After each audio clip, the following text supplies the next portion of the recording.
कन्या राशि वालों के लिए कैसा रहेगा अक्टूबर से दिसंबर 2025 तक का समय। साल के आखिरी के 3 महीनों में ग्रहों की चाल का आपके जीवन पर कैसा प्रभाव पड़ेगा, क्या होंगे फायदे, क्या होंगे नुकसान, इस समय को शुभ बनाने के लिए क्या करें विशेष उपाय। तो आइए जानते हैं कन्या राशि के आखिरी 3 महीने के भाग्यफल के बारे में। जय श्री राधा कृष्ण। प्यारे भक्तों, आपके लिए अक्टूबर, नवंबर और दिसंबर पूरे साल में सबसे ज्यादा लाभकारी साबित होने वाले हैं। अक्टूबर के महीने में देवगुरु बृहस्पति आपके अष्टम भाव में स्थित रहेंगे, जो आपके जीवन में अप्रत्याशित लाभ और अचानक बदलाव की स्थिति बनाएंगे। यह एक अत्यंत शुभ संकेत है जो आपको गुप्त विद्याओं में, शोध या फिर पैतृक मामलों में बड़ी सफलता दिला सकता है। इस दौरान आपको उन समस्याओं का समाधान भी मिलेगा जो लंबे समय से अटकी हुई थी। जिन लोगों का धन रुका हुआ था या किसी सरकारी काम में अड़चन आ रही थी, उनके लिए यह समय नई उम्मीद और अवसरों का द्वार खोलेगा। इस महीने में किए गए छोटे प्रयास भी आकस्मिक धन लाभ दिला सकते हैं। बीमा, कमीशन या फिर विरासत से जुड़ी हुई खुशखबरी मिलने की प्रबल संभावना है। यदि आप आध्यात्म या फिर किसी अन्य विषय पर गहन अध्ययन करने की सोच रहे हैं तो यह महीना आपके लिए वरदान साबित होगा। आपके प्रयासों से आपके भाग्य का सितारा नवंबर में और भी अधिक चमकेगा। शुक्र और बुध के संयोग से आपके आर्थिक मामले तेजी से बढ़ेंगे। इस दौरान समाज में आपका प्रभाव और बातचीत की कला बढ़ेगी और आप अपनी संवाद शैली से कई मुश्किल कामों को आसानी से करवा पाएंगे।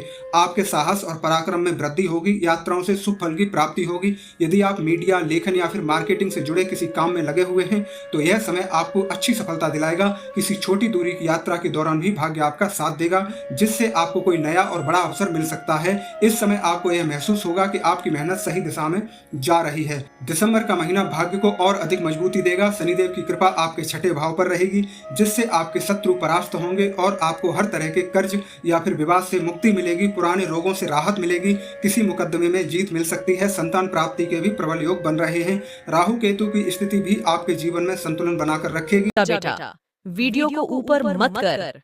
अगर तूने ये वीडियो पूरा नहीं देखा तो तेरे साथ बहुत बुरा होगा और तू हमेशा गरीब रहेगा। अगर तू गरीब है तो मैं तुझे एक उपाय बताती हूँ। उपाय जानने से पहले वीडियो को लाइक और चैनल को सब्सक्राइब करके 5 दोस्तों को शेयर कर। अगर तू गरीब है तो मेरे नाम की 2 अगरबत्ती लगाकर लाल पोटली में सिंदूर और 1 सिक्का और 5 लौंग अपनी तिजोरी में रख दो, जहां तुम अपने रुपये रखते हो। फिर देखना, कुछ ही दिनों में तू धन से माला माल हो जाएगा। बोलो जय माता दी। तुलसी को पानी डालते वक्त बोलें ये 3 शब्द, गरीबी दूर हो जाएगी। बेटा, अगर आपके ऊपर कोई कष्ट है या आपके काम बनते बनते बिगड़ जाते हैं तो तुलसी की पूजा करते समय इन 3 शब्दों का प्रयोग करें। आपके सारे कष्ट मिट जाएंगे।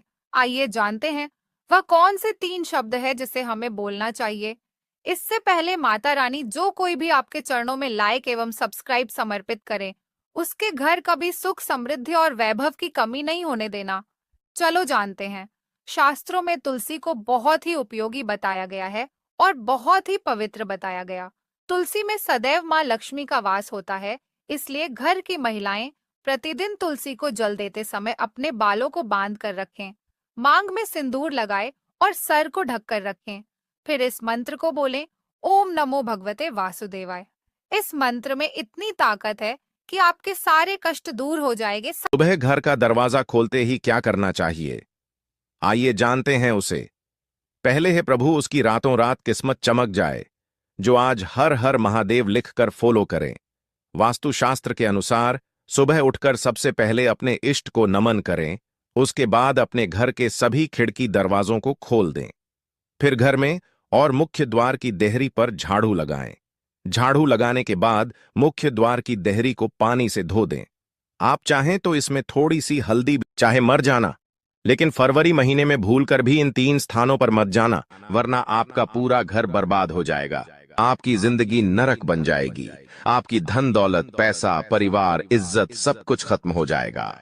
मित्रों, आज इस छोटी सी वीडियो को अंत तक ध्यान से जरूर देखना, क्योंकि जो सच्चाई मैं आज आपको बताने वाला हूं उसे सुनकर आपके पैरों तले जमीन खिसक जाएगी। मित्रों, जो 5 जगह मैं आपको बताने वाला हूं, यह 5 जगह आपके जीवन के इर्द गिर्द ही है।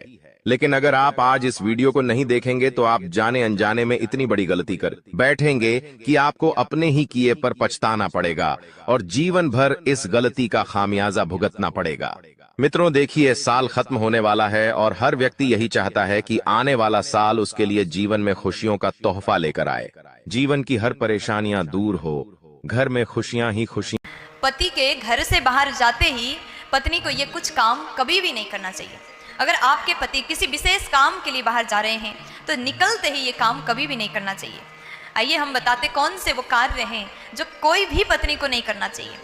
देखिए, आपके पति रोज काम के लिए बाहर तो जाते ही होंगे, अपने कमाई के लिए बाहर जाते होंगे, ऑफिस जाते होंगे, अपना बिजनेस संभालने के लिए बाहर जाते होंगे, हर रोज बाहर जाते हैं। लेकिन नारियों को, पत्नियों को इन बातों का ध्यान रखना चाहिए। हो सकता है पति के निकलते ही आपका किया हुआ ये काम के कारण से आपके घर में तरक्की नहीं हो रहा, पति इतना मेहनत करने के बाद भी उस मेहनत का फल आपको प्राप्त नहीं हो रहा है। इसलिए ध्यान से सुनिएगा कौन से वो काम हैं जो आपको कभी भी भूल से भी नहीं करना चाहिए। तो ये 4 काम आप जरूर याद रखिएगा। पति के निकलते ही बाल को नहीं खोलना चाहिए, श्रृंगार को नहीं उतारना चाहिए, नाखून नहीं काटना चाहिए और झाड़ू पोछा नहीं लगाना चाहिए। शनिवार के दिन ये 3 चीजें जरूर दान करें। जी हाँ दोस्तों, शनिवार को दान करना बहुत शुभ माना जाता है। शनिवार को दान करने से शनिदेव प्रसन्न होते हैं और जीवन में सुख समृद्धि आती है।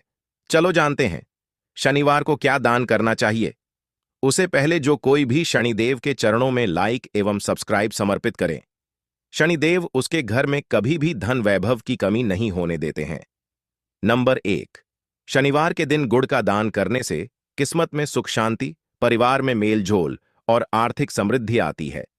नंबर 2, शनिवार के दिन लौंग का दान करने से धन की प्राप्ति, व्यापार में सफलता और घर में सुख शांति होती है। नंबर 3, शनिवार के दिन काली चीजों का दान करने से शनिदेव प्रसन्न होते हैं। कर्ज में डूबने के 5 कारण। नंबर 1, मंगलवार के दिन किसी से भी पैसा उधार ना लें, क्योंकि मंगलवार के दिन लिया गया कर्ज जिंदगी भर नहीं उतरता। नंबर 2, मंगलवार और शनिवार के दिन नमक नहीं खरीदना चाहिए, क्योंकि इस दिन खरीदा गया नमक हमारे घर कर्ज लेकर आता है। नंबर 3, घर में दर्पण को पूर्व दिशा व उत्तर दिशा में ना लगाएं, इससे भयंकर वास्तु दोष होता है। नंबर 4, अपने घर के बाहर या प्रवेश द्वार पर कभी भी कूड़ादान ना रखें, क्योंकि इससे मां लक्ष्मी नाराज होकर वापस चली जाती है। नंबर 5, छत पर भूलकर भी कबाड़ ना रखें, ये